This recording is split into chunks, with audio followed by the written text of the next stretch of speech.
Alhamdulillah, dan memanjatkan segenap kesyukuran kita kepada Allah Subhanahu wa taala atas segala kurniaan nikmat Allah Subhanahu wa taala kepada kita. Salawat dan salam kepada junjungan besar Nabi Muhammad sallallahu alaihi wasallam. Allahumma shalli ala sayyidina Muhammad wa ala ali Muhammad. Yang dikasihi pengurusi masjid serta acara puasa, tuan-tuan imam, tuan-tuan milad, tuan-tuan guru, para ulama, hadirin muslimin yang dirahmati Allah Subhanahu wa taala sekalian. Allah SWT berfirman, A'udzubillahi minasyaitonir rajim. Subhanalladzi asra bi'abdihi lailan minal masjidil haram ilal masjidil aqsa alladzi barakna hawlahu linuriyahu min ayatina innahu huwas sami'ul basir. Maha suci Allah yang telah menjalankan hamba yakni Nabi Muhammad sallallahu alaihi wasallam pada malam hari dari Masjidil Haram yakni di Makkah ke Masjidil Aqsa yakni di Palestin, yang kami berkati kelilingnya untuk memperlihatkan kepadanya tanda-tanda kekuasaan dan kebesaran kami. Sesungguhnya Allah jualah yang maha mendengar dan maha mengetahui. Surah Al-Isra ayat yang pertama. Hadirin muslimin yang dirahmati Allah SWT sekalian, hari ini tanggal 12 Rejab. Telah berlalu 12 hari daripada bulan Rejab, suatu bulan yang mana di dalamnya terjadi peristiwa besar, iaitu peristiwa Isra wal Mi'raj. Peristiwa ini merupakan peristiwa yang benar-benar telah berlaku kepada Nabi Rasulullah SAW, yang mengandungi pelbagai pengajaran dan iktibar kepada kita umat Islam sehingga hari kiamat. Ia memperlihatkan betapa kebesaran kekuasaan Allah Subhanahu wa taala mengatasi segala-galanya, mengatasi akal pemikiran manusia, yang mana kita ini mengimaninya, meyakininya peristiwa ini berlaku dan ianya membuktikan kebesaran Allah Subhanahu wa taala. Bagaimana Allah Taala memulakan ayat ini dengan mensucikan dirinya, Subhan, Maha suci Tuhan daripada segala kelemahan. Maknanya Allah SWT itu Maha berkuasa, Allah Ta'ala itu Maha kuat, Allah SWT itu bersifat dengan segala sifat-sifat kesempurnaan. Bagaimana suatu peristiwa yang mustahil pada akal pemikiran, tetapi ianya benar-benar terjadi.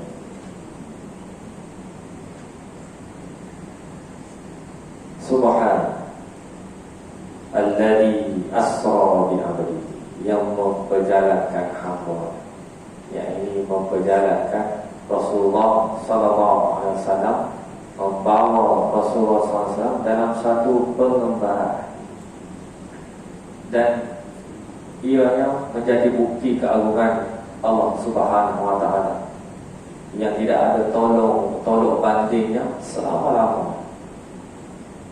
Walau bagaimana kecanggihan ilmu manusia sekalipun zaman sekarang ni tak mampu lagi untuk tiru apa yang berlaku pada Rasulullah SAW. Laju mana kenderaan yang ada sekarang ni pun tak boleh nak membuat musafir seumpama musafiran yang terjadi kepada Rasulullah SAW. Minal Masjidil Aqsa, dalam satu malam, minggu lepas pun saya sebut, dalam satu malam daripada Masjidil Haram ke Masjidil Aqsa, kemudian naik ke langit, dan pada malam yang sama kembali ke bumi, tempat yang sama di bumi, maka kita mengakui bahawa kita ini adalah hamba Allah Subhanahu wa taala yang berkuasa.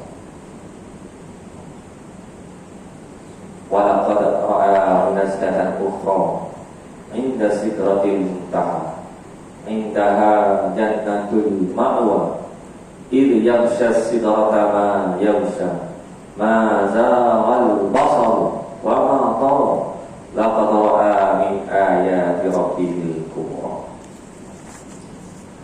Dan demi sesungguhnya Nabi Muhammad SAW telah melihat malaikat Jibril dalam bentuk rupanya yang asal sekali lagi di sisi Sidratul Muntaha, yang di sisinya terletak syurga, yakni Jannatul Ma'wa. Nabi Muhammad SAW melihat malaikat Jibril dalam bentuk rupanya yang asal. Semasa Sidratul Muntaha itu diliputi oleh makhluk-makhluk dari alam lain yang tidak terhingga, dan penglihatan Nabi Muhammad SAW tidak berkisar daripada menyaksikan dengan tepat akan pemandangan yang indah di situ yang diizinkan melihat, dan tidak pula melampaui batas. Demi sesungguhnya dia telah melihat sebahagian dari sebesar-besar tanda-tanda yang membuktikan luasnya pemerintahan dan kekuasaan Tuhan. Nabi SAW diperlihatkan dengan mata kepala baginda sendiri akan kebesaran Allah Subhanahu Wa Taala. Lalu bila Nabi turun kembali ke bumi, menceritakan kembali apa yang dilihat oleh Rasulullah SAW sebagai suatu bahan dakwah untuk disampaikan kepada masyarakat, kepada manusia ketika itu. Percayalah bahawa apa yang disampaikan ini adalah benar.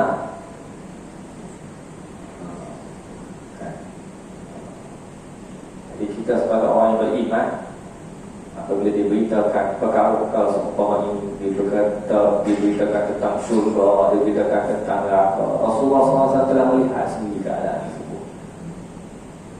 Dan ini yang sampai daripada generasi ke generasi, disampaikan melalui wahyu, melalui hadis Nabi SAW, dan kita mempercayai bahawa ada di sana syurga, adanya neraka, adanya alam ini yang sangat hebat yang diciptakan oleh Allah SWT, adanya para malaikat yang hebat-hebat, yang dahsyat-dahsyat, dan diperlihatkan kepada Rasulullah SAW akan jasad malaikat Jibril sendiri. Dan dalam ayat-ayat Allah SWT banyak, sangat banyak ayat-ayat yang menerangkan tentang kebesaran Allah SWT. Sampahan main ngaji di Masjid Batu, Ustaz-Ustaz kita selalu sebut datangkan ayat-ayat tentang kebesaran Allah SWT yang menciptakan. Supaya apa? Supaya kita ni sedar kita ni makhluk dan Allah SWT itu adalah Tuhan. Nak mendapat kesedaran tersebut, sedar ni maksudnya kita yakin betul-betul, yakin betul-betul akan wujudnya Allah Subhanahu Wa Taala dalam hati kita.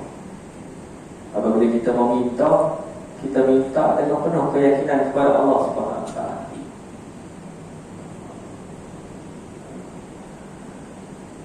Hadirin muslimin yang dirahmati Allah Subhanahu Wa Taala. Dan dalam peristiwa Isra wal Mi'raj ini berlakunya suatu amanah yang sangat besar yang disampaikan oleh Allah Subhanahu Wa Taala kepada Rasulullah SAW. Dalam satu hadis yang diriwayatkan oleh Anas bin Malik, jadi sahihkan oleh Imam Al-Bukhari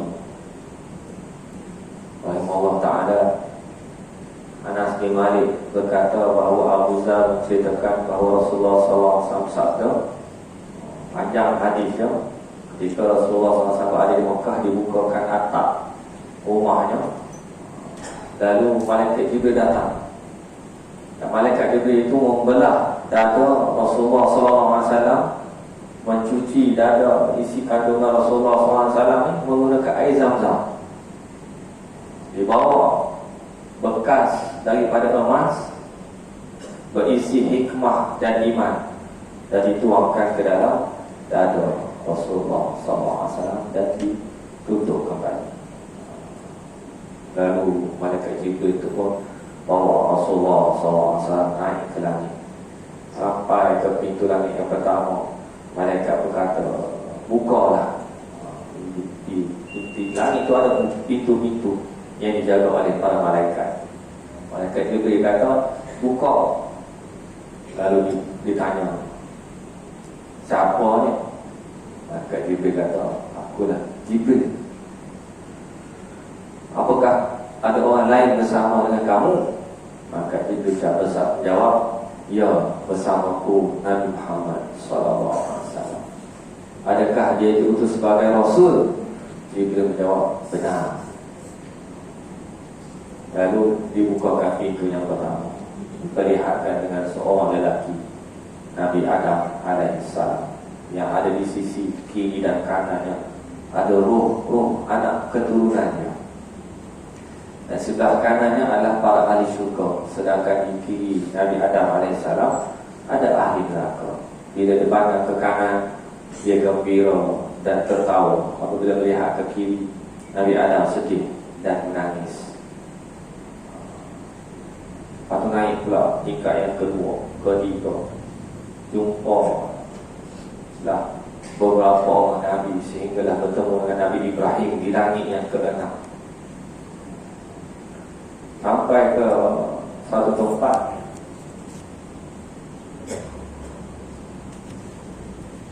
dikabarkan bahawa umatku salat sebanyak 50 kali. Dianugerahkan perintah salat yang kita buat 50 kali sebanyak. Maka aku pergi membawa perintah itu, sehingga aku berjumpa dengan Nabi Musa alaihissalam. Jumpa Nabi Musa. Lalu Nabi Musa bertanya, apa yang Allah Ta'ala perintahkan kepada umatmu? Aku menjawab, salat 50 kali. Lalu dia berkata, kembalilah kepada Rabbmu, kembalilah kepada Tuhanmu, kerana umatmu tidak akan sanggup. Lalu naiklah Rasulullah SAW, diturunkan setengah, turun balik. Nabi Musa kata tak mampu lagi, naik lagi, turun separuh, sampai 3 kali. Sampailah kepada Tuhanmu, maka aku pun kembali menemui Allah Subhanahu Wa Taala. Lalu Allah berfirman, 5 ni adalah sebagai pengganti kepada 50. Tidak ada lagi perubahan keputusan sisi. Maka aku kembali menemui Nabi Musa, dan dia kembali berkata, kembalilah kepada Rabbmu. Aku katakan, aku malu kepada Rabb. Rasulullah SAW malu, nak minta diskaun lagi. Berapa kali diskaun kan? Daripada 50 turun ke 5. Nabi Musa kata, tak mampu ni, umat tak mampu. Rasulullah SAW kata, aku dah malu dah dengan Tuhan, nak minta lagi. Dan Jibril lantas membawaku hingga sampai di Sidratul Muntaha, yang diselimuti dengan warna-warni yang aku tidak tahu benda apakah itu. Kemudian aku dimasukkan ke dalam syurga. Ternyata di dalamnya banyak kubah-kubah terbuat daripada mutiara, dan tanah yang daripada minyak kasturi. Begitulah betapa Rasulullah SAW sangat berat tentang umatnya. Apabila diperintahkan oleh Allah SWT dengan 50 kali sembahyang. Kalau 50 kali sembahyang, tahu lagi tahu. Hak sakit untuk umur 50, 30 sakit dah. Sembahyang 50 rakaat, 50 kali bukan 50 rakaat. 5 ni pun Nabi Musa kata umatmu tidak akan mampu. Betul ya? Kita tengoklah sekarang ni, sepanjang zaman ramai manusia yang suka untuk menunaikan ibadah solat walaupun 5. Apa yang kita perlu fahami, bahawa betapa pentingnya ibadah solat ini, yang mana Allah SWT menjemput Rasulullah SAW di tempat yang sangat istimewa untuk disampaikan perintah tersebut. Maka sewajarnya lah kita ini sebagai umat akhir zaman meletakkan solat ini sebagai agenda penting dalam kehidupan kita. Apa-apa pun settle semayang dulu. Sibuk macam mana pun, lagi selesai semayang. Tengoklah kerja macam mana pun semayang 6 bulan. Kalau tidak masakan Allah Subhanahu Wa Taala memberikan suatu keistimewaan kepada solat ini, ibadah-ibadah lain, perintah-perintah lain disampaikan melalui wahyu. Puasa, zakat, haji. Tapi ibadah solat ini sangat istimewa. Maka kita perlu memberikan penekanan. Tak lagi bulan Rejab, kita ambil kesempatan keluar. Ibadah solat ini merupakan gabungan daripada beberapa perkara-perkara yang sangat penting. Antaranya bersuci. Nak sembahyang ni kena bersih. Dalam kitab-kitab ada ajar cara-cara bersuci. Nak kencing pun Rasulullah SAW ajar kita. InsyaAllah hebat agama kita. Nak cuci lagu mana? Najis, ada berapa jenis najis? Najis kanak-kanak nak cuci lagu mana? Najis orang, najis biasa nak cuci lagu mana? Najis berat, najis mu'allah nak cuci lagu mana? Sebelum solat bersuci. Mandi wajib lagu mana? Taharah, kebersihan. Kemudian wudu, bagaimana tata cara mengambil wudu yang betul. Apa nak basuh dulu, nak basuh lagu mana, bahagian mana nak kena basuh.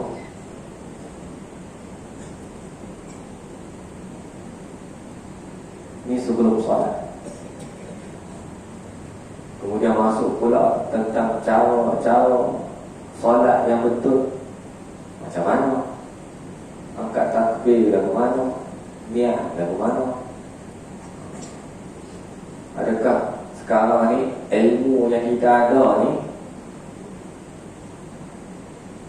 cukup untuk kita melaksanakan ibadah tersebut secara sempurna?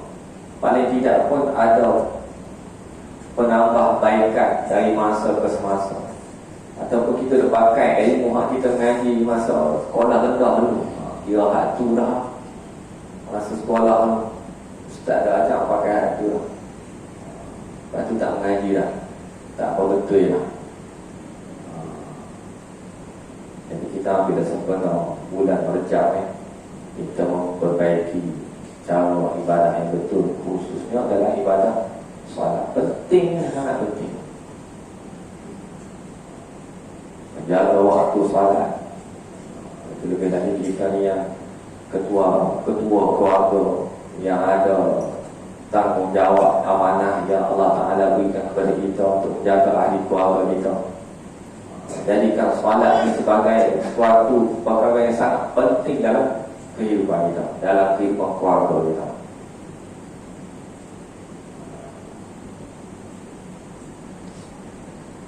Kalau boleh amalkan sembahyang berjemaah di rumah, waktu tak main masjid lah, sembahyang jemaah di rumah dengan isteri kita, dengan anak-anak kita.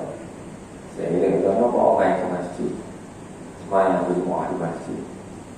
Dan yang di Masjid Batu ni pun macam saya sebut minggu lepas, ada ustaz-ustaz yang mengajak kitab-kitab sampai ke tajuk sembahyang.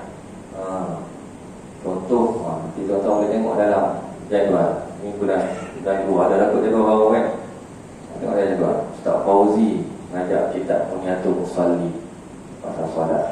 Ustaz Khairul mengajak kitab Mustika Hadis pun dah tengah pasal solat.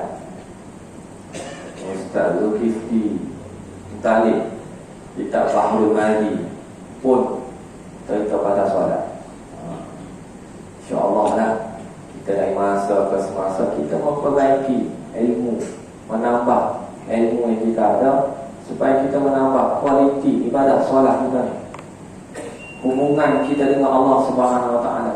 Biar betul hubungan kita dengan Allah Subhanahu Wa Taala. Maya adalah khusyuk. Macam mana cara nak khusyuk dalam sembahyang, dalam solat? Bagaimana rukun solat? Betul ke tak betul? Kau buat ikut orang ya? Ataupun belajar ikut YouTube ke? Belajar ni kena ada guru. Yang ada di sekeliling kita ni masjid, pondok-pondok mengaji. Sama-sama kita belajar. Mungkin ada yang kita tak tahu, ilmu-ilmu yang kita masih lagi belum tahu, kita boleh mempelajarinya. Bacaan-bacaan dalam solat dan mana surah Fatihah kita betul ke tak betul baca? Ada tak orang yang mendengar bacaan kita betul? Bukan nak suruh taranum, baca bagi betul je. Bukan nak suruh baca qiraah sab'ah tu tak, baca bagi betul. Dengung kat mana, panjang mat, pendek kat mana, panjang kat mana, berapa harakat, makhraj. Jadi kita sama-sama memperbaikilah ibadah solat kita sangat penting. Dalam ibadah solat ini juga kita dianjurkan untuk menunaikannya secara berjemaah. Banyak hadis-hadis Nabi SAW menceritakan tentang kelebihan solat berjemaah. Lebih-lebih lagi solat subuh, solat isyak secara berjemaah. Rasulullah SAW kata, antara yang membezakan, lebih kurang yang membezakan antara orang Islam dan orang munafik ialah solat subuh dan solat isyak. Kerana orang munafik ni, waktu zaman Rasulullah SAW kan gelap, subuh dengan isyak ni gelap. Munafik ni suka menunjuk-nunjuk. Munafik ni hebat, mereka semayang jemaah dengan Rasulullah, semayang belakang Rasulullah. Tapi maghrib dengan isyak dengan subuh mereka tak pergi, gelap, tak nampak. Jadi kita cuba pelihara, ambil kelebihan ini, kelebihan tentang mendirikan solat secara berjemaah di masjid. Ada satu hadis yang diriwayatkan oleh Utsman bin Affan radhiyallahu anhu, "Man syahida al-isya'a fi jama'atin kana lahu qiyamu nisfi lailah, wa man shalla al-isya'a wal fajra fi jama'atin kana lahu qiyami lailah." Rasulullah SAW sabda, sesiapa yang menghadiri solat isyak berjemaah, maka dia mendapat pahala solat separuh malam. Siapa solat isyak dan subuh berjamaah, maka dia mendapat pahala seperti pahala solat sepanjang malam. Baru subuh dan isyak berjamaah, besar pahala. Tak ada siapa dah boleh lagi zaman ni nak sembahyang sepanjang malam. Rasulullah SAW sembahyang sampai bengkak-bengkak kaki. Sembahyang sampai bengkak-bengkak kaki ni apa lah? Sembahyang lama, diri lama, baca surah tu Baqarah. Dah habis baca surah Baqarah, sambung pula sampai sahabat yang ikut belakang Nabi SAW kata bila nak rukuk ni, ingatkan habis Baqarah rukuk dah. Hadirin muslimin yang dirahmati Allah SWT, dalam solat berjamaah juga ada hikmah. Bagaimana kita diajar cara-cara hidup dalam berorganisasi. Bagaimana kita diajar bagaimana nak memilih pemimpin di hadapan menjadi imam. Jadi imam ada syarat-syaratnya. Bacaan dia betul, peribadi dia bagaimana. Dan begitulah juga hikmah dalam organisasi kecil iaitu solat berjemaah dalam masjid pun kita diajar cara-cara nak memilih pemimpin, nak memilih imam yang akan kita ikuti. Maka bagaimanakah dengan masyarakat di luar? Adakah kita tak ada syarat-syarat ataupun main lepas ikutan dan nak pilih siapa untuk jadi pemimpin kita, menjadi imam kita? Kalau dalam ibadah solat kita tak ambil orang yang baca tak betul, mulut tak jaga, maka di luar pun juga takkanlah kita nak cari pemimpin yang cakap bohong, pemimpin yang janji palsu, pemimpin yang cakap tak betul. Kalau dalam imam, sebagai imam masjid pun, imam sembahyang kita pun, kita tak ambil pemimpin yang jahat, yang kalau kita tahu dia ni rasuah, kalau dia pembohong, menipu, kita tak ambil. Tapi kenapa di luar sana kita tak mengambil pengajaran dan ibadah solat? Patutlah solat ini sebenarnya menjaga kita bukan sahaja di dalam masjid, tetapi di luar apabila kita bermuamalah dengan manusia, bermuamalah dengan masyarakat. Kalau dalam solat kita pilih imam yang betul-betul ikut syariat, rukuk dia betul, sujud dia betul, takkanlah kat luar kita nak pilih imam kita ikut dan yang tak ikut syariat, yang mempunyai pemikiran liberal, yang mempunyai pemikiran songsa, yang mempunyai pemikiran yang kapitalis, yang mempunyai pemikiran yang sesat, jauh daripada agama Allah SWT. Maka perkara tersebut, ibadah solat tu, sembahyang Jumaat pun ada hikmah yang tersendiri dalam membentuk masyarakat ini, dalam membentuk kepimpinan, dalam membentuk kepimpinan dalam negara, dalam membentuk kepimpinan dalam masyarakat. Kalau imam tak betul, kita tak boleh ikut. Salah baca Allah Fatihah tak betul juga, kita tegur, kena tegur. Kalau dia betulkan, kita boleh ikut balik. Kalau dia ikut juga, kalau dia kekal juga dengan kesalahan dia, kata imam ada najis, nampak najis kalau kita pun tegur, kita boleh tolak dia, ganti jadi imam, tukar imam lain. Begitulah dalam sembahyang berjemaah kita diajar sedemikian rupa.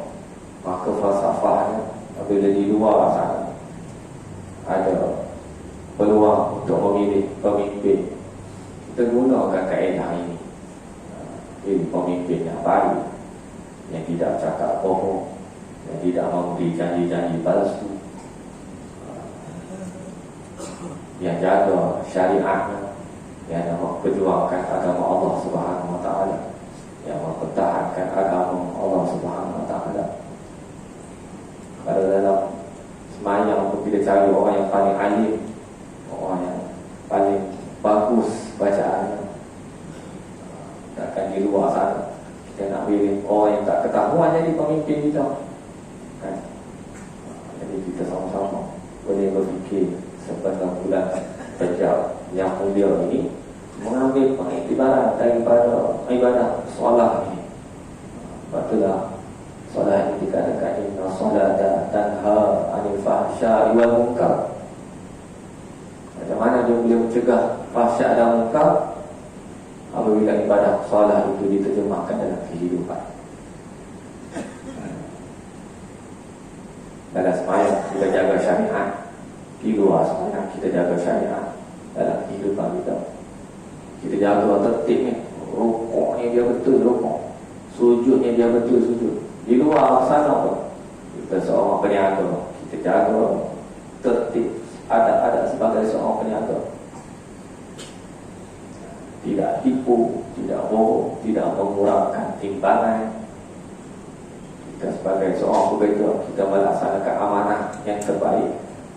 Sebagai pemimpin melaksanakan tanggungjawabnya dengan baik.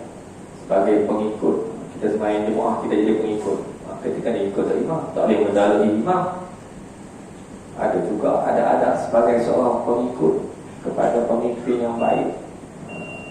Jadi insyaAllah mudah-mudahan sedikit sebanyak sebenarnya bulan Rajab ini kita mengambil sedikit iktibar daripada ibadah solat yang sangat besar hikmah kepada kita. Aku qauli hadza wa astaghfirullahal azim wa lakum.